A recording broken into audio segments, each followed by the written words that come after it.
Анкара не считает неминуемой израильскую угрозу на своей территории из-за присутствия Хамас, однако обещает усилить меры сдерживания. Удар Израиля по руководству движения Хамас в Дохе, нанесенный на этой неделе, вызвал возмущение в странах Персидского залива и подтвердил опасения Турции относительно решимости Иерусалима расширять военные действия. В течение последних месяцев министр иностранных дел Турции Хакан Фидан неоднократно отмечал, что политика Израиля носит экспансивный характер и затрагивает вопросы суверенитета и международного права. При этом многие государства Персидского залива исходили из того, что гарантии безопасности США будут удерживать Израиль от подобных шагов, особенно в Катаре, где размещена крупнейшая американская база в регионе численностью около 30 тысяч военнослужащих. Для Анкары Катар остается союзником и партнером, связанным военным сотрудничеством и политической координацией. Президент Реджеп Тайип Эрдоган осудил авиаудар и в телефонном разговоре с эмиром Катара пообещал согласовывать совместные шаги в ответ. Однако возможности Турции в военном плане ограничены. В Дохе находятся 6 турецких истребителей F-16 в составе объединенной эскадрильи, однако их присутствие не обеспечивает полноценной противовоздушной обороны. Кроме того, безопасность Катара носит многоуровневый характер и опирается не только на США, но и на Великобританию, а также механизмы Совета сотрудничества арабских государств Персидского залива. По этой причине любой ответ вряд ли будет односторонним и, скорее всего, примет форму коллективных и сдержанных мер, направленных на предотвращение прямой конфронтации. Тем не менее, инцидент усилил напряженность между Турцией и Израилем, вновь поставив вопрос о риске прямого столкновения. По данным Middle East Eye, после авиаударов турецкие ВВС подняли по тревоге самолеты с баз в Диярбакыре и Малатье и усилили патрулирование воздушного пространства. Источники уточняют, что официальная тревога не объявлялась, однако плановые полеты были расширены, особенно в районах, граничащих с Сирией и Ираком. В информационное поле попали и предположения о том, что Израиль якобы рассматривал возможность атак на лидеров Хамас в Турции, прежде чем выбрать целью Доху. Первоначально об этом сообщила ливанская газета «Аль-Ахбар», связанная с Хезболлой, а затем публикацию перепечатал израильский телеканал «Кан». Однако турецкие источники назвали подобные утверждения спекулятивными, отметив, что Анкара не склонна реагировать на неподтвержденные сведения. Бывший высокопоставленный турецкий военный заявил в интервью Middle East Eye, что публикации подобного рода могут быть частью информационной кампании. Израильские официальные лица, в свою очередь, неоднократно подчеркивали, что после нападения Хамас 7 октября страна изменила доктрину безопасности и теперь рассматривает потенциальные угрозы как непосредственные. Лидеры, включая премьер-министра Биньямина Нетаньяху, заявляли о намерении преследовать представителей Хамас, где бы они ни находились. Эта риторика имеет особое значение для Турции, поскольку с 2011 года на ее территории проживает около 40 членов организации, переселенных в рамках сделки по обмену пленными Гилада Шалита. Один из турецких чиновников, комментируя позицию Анкары, процитировал слова Эрдогана: «Будьте готовы к войне, если хотите стабильного мира». В последние годы Турция активно инвестирует в оборонные программы.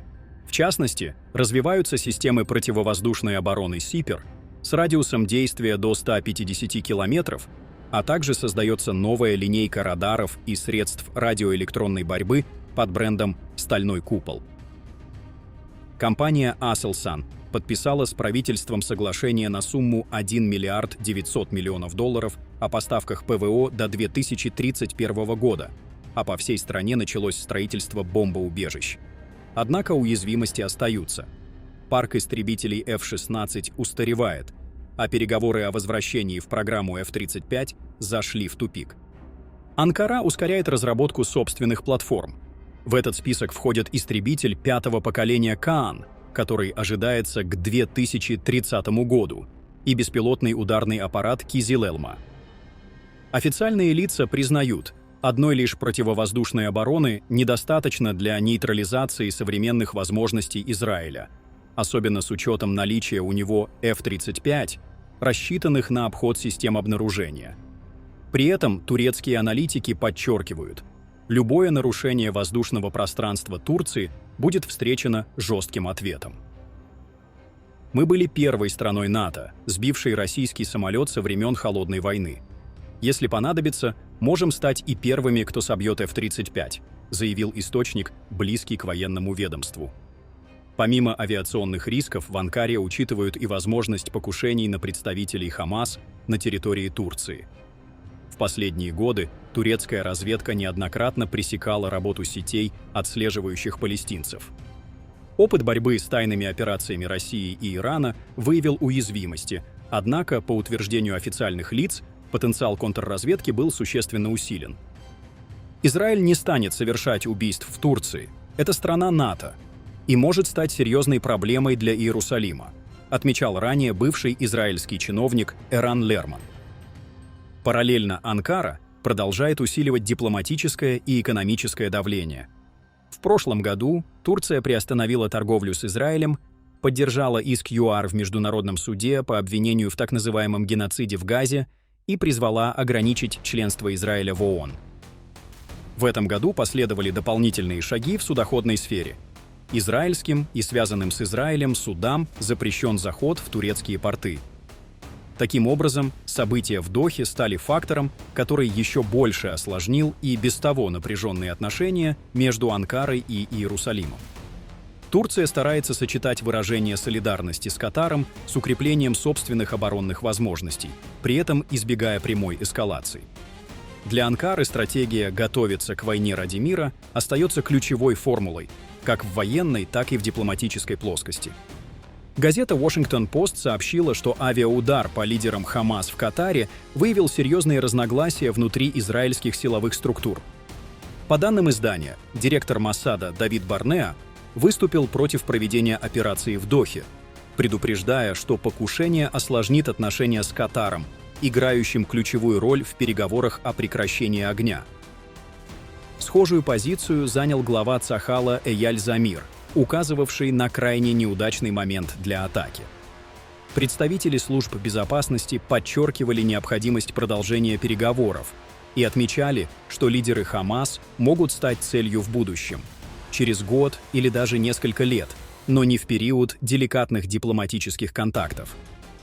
Несмотря на эти предостережения, премьер-министр Биньямин Нетаньяху настоял на проведении удара. При поддержке министров Рона Дермера и Исраэля Каца он санкционировал операцию с участием 15 самолетов и применением 10 ракет. Однако поставленных целей достичь не удалось. Высокопоставленные лидеры Хамас избежали ликвидации, тогда как среди погибших оказались помощники, родственники и катарский офицер. Катар осудил действия Израиля и заявил о пересмотре своей роли посредника в переговорах. Особенно чувствительным стало то, что атака совпала с рассмотрением Хамас предложения США, связанного с обменом заложников и временным прекращением огня.